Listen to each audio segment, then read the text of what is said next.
আজি কিছুদিন আগতে আমাৰ ৰাজ্যিক কাৰ্যালয়ত এক সভা অনুষ্ঠিত হৈছিলে মাননীয় সভাপতি দিলীপ শইকীয়া ডাঙৰীয়াৰ সভাপতিত্বত আৰু উপস্থিত আছিলে মাননীয় মুখ্যমন্ত্ৰী ডক্টৰ হিমন্ত বিশ্ব শৰ্মা ডাঙৰীয়া আৰু সেইখন সভাৰ আমাৰ বৃত্তি আৰু নিৰ্বাচনৰ এখন কোৰ কমিটিৰ সভা আছিলে আৰু সেই কোৰ কমিটিৰ সভাত সিদ্ধান্ত হৈছিলে যে আমাৰ ভাৰতীয় জনতা পাৰ্টীয়ে অকলে নিৰ্বাচনত অংশগ্ৰহণ কৰা এটা সিদ্ধান্ত হৈছিলে। কিন্তু সিদ্ধান্ত হোৱাৰ পিছত আমি 40টাৰ ভিতৰত কিমানটা সমষ্টিতনো আমি অংশগ্ৰহণ কৰিম সেইটো লৈ পেলাই সংগঠনৰ গতিবিধি মণ্ডল সমিতি হওক বা কাৰ্যকৰ্তাই হওক বা জনসাধাৰণৰ তেওঁলোকৰ মনৰ ভাৱনা লোৱাৰ কাৰণে আমাক কৈছিলে আৰু সেইটোৰ আধাৰত বাক্সা জিলাৰ 5টা সমষ্টিৰ দায়িত্ব মোক অৰ্পণ কৰিছিলে আৰু সেইটোৰ আধাৰত ইতিমধ্যে মই যোৱাকালিৰ পৰা আজিলৈ মই 4টা সমষ্টি ইতিমধ্যে মই ভিজিট কৰিলোঁ। মই আমাৰ মথনগুৰি সমষ্টি, হালবাৰী সমষ্টি, ককিলাবাৰী সমষ্টি, দিহিৰা সমষ্টি আৰু আবেলিৰ ভাগত আমি যি মচলপুৰ সমষ্টিত আমি সভা ৰাখিছোঁ আৰু এই সভাত ভাৰতীয় জনতা পাৰ্টীৰ কাৰ্যকৰ্তাসকলে বাক্সা জিলাৰ 5টা সমষ্টিতে অকলে নিৰ্বাচনত অংশগ্ৰহণ কৰাৰ কাৰণে মত পোষণ কৰিছে আৰু মই তেওঁলোকক কৈছোঁ যে আপোনালোকে সংগঠনৰ যি স্বাস্থ্য সেই স্বাস্থ্যৰ অকণমান গতিবিধি লক্ষ্য ৰাখি এই প্ৰতিটো বুথত যাতে আমাৰ কাৰ্যকৰ্তাসকলে যাতে গৈ 23 তাৰিখৰ পৰা যাতে সভা কৰে তাৰ কাৰণে আজি নিৰ্দেশ প্ৰদান কৰিছোঁ আৰু তাৰে পৰৱৰ্তী সময়ত 20 দিন পিছত তাৰে পৰা যি ৰিজাল্ট আহে সেইটো ৰিজাল্টৰ আধাৰ হিচাপে লৈ আমি আমাৰ কৰ্ণধাৰ সমিতিত আমি উত্থাপন কৰিম আৰু কৰ্ণধাৰ সমিতিয়ে এই 5টাৰ ভিতৰত যেতিয়া সমষ্টি নিৰ্বাচন খেলাৰ সিদ্ধান্ত গ্ৰহণ কৰে সেইটো সিদ্ধান্ত চূড়ান্ত সিদ্ধান্ত হ'ব।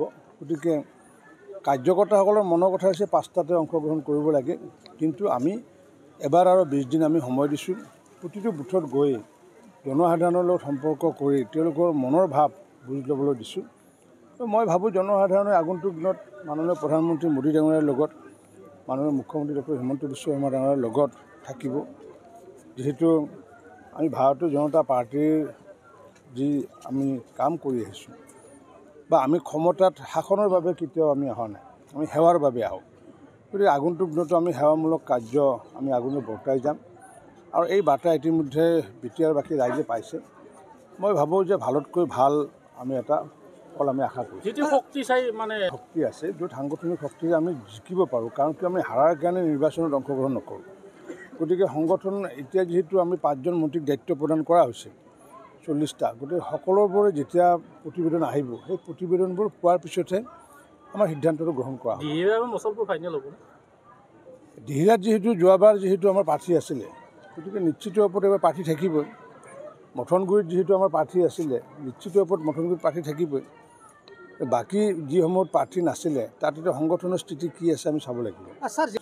সেই ক্ষেত্ৰত মই আকৌ নাজানো, এতিয়াহে মই শুনিলোঁ। এতিয়া এই ক্ষেত্ৰত যি ক'বলগীয়া আছে তেওঁলোকে ক'ব, কাৰণ কিয় আমি যিহেতু নিৰ্বাচনত আমি অৱতীৰ্ণ হৈছোঁ, আমি আমাৰ যি দৰ্শন আদৰ্শ আমাৰ যি কাম কাজ সেই কামখিনি সন্মুখত লৈ উন্নয়নৰ বিষয়টো আমি সন্মুখত লৈ পেলাই মাননীয় প্ৰধানমন্ত্ৰী ডাঙৰীয়া মুখ্যমন্ত্ৰী ডাঙৰীয়া উন্নয়নৰ বিষয়টো সন্মুখত লৈ পেলাই আমি আগন্তুক দিনত ভোটত অংশগ্ৰহণ ৰাইজেহে ক'ব এইটো বিষয়ে। দিহিৰাত কিবা চালানী কেন্দ্ৰীয় আপোনালোকৰ মানে প্ৰচাৰ অভিযান প্ৰচাৰ কাৰ্য চলাই থকা বুলি এটা খবৰ আহি আছে।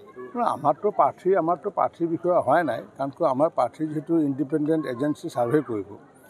গতিকে সেই ছাৰ্ভে মই আজি এই বিষয়টো মই নিজে ৰাখিছোঁ যে প্ৰাৰ্থী কোনো ব্যক্তিগতভাৱে কোনো প্ৰাৰ্থী নহয়, প্ৰাৰ্থী হ'ব পদুম ফুল। পদুম ফুল যিহেতু প্ৰাৰ্থী হ'ব, মই যিহেতু নিজে ইয়াতে তত্ত্বাৱধায়ক, নিৰ্বাচনটো মইহে খেলিম, কোনো পাৰ্টি নেখেলে নিৰ্বাচনটো। পদুম ফুলৰ হৈ পেলাই মই নিৰ্বাচনত অংশগ্ৰহণ কৰিম। আচ্ছা, যিহেতু ইউটিউবৰ আপোনালোকৰ অংশীদাৰ দল চৰকাৰত আছে, প্ৰমোদ বড়োৰ নেতৃত্বত কিমান সফল হোৱা বুলি ভাবে BTC উন্নয়নৰ ক্ষেত্ৰত? সেইটো BTC বাকী ৰাইজেহে ক'ব, মইতো BTCত বসবাস নকৰোঁ। আপুনি কি পাইছে ইয়াত কৰি? এদিনতো মইতো উন্নয়নৰ কাম চাব অহা নাই। মই আজি DC অফিচত পৰ্যালোচনা কৰিছোঁ আৰু সভাখন কৰিছোঁ। আজি আমি DC অফিচত পৰ্যালোচনা কৰিছোঁ 87,000 ঘৰ প্ৰধানমন্ত্ৰী আৱাস যোজনাৰ ঘৰ বাক্সা জিলাত প্ৰদান কৰা হৈছে আৰু তাৰ ভিতৰত 87ৰ ভিতৰত 72,000 ঘৰ ইতিমধ্যে সম্পূৰ্ণ কৰিছে। কিন্তু প্ৰধানমন্ত্ৰী আৱাস যোজনাৰ ক্ষেত্ৰত আমি সফল হৈছোঁ।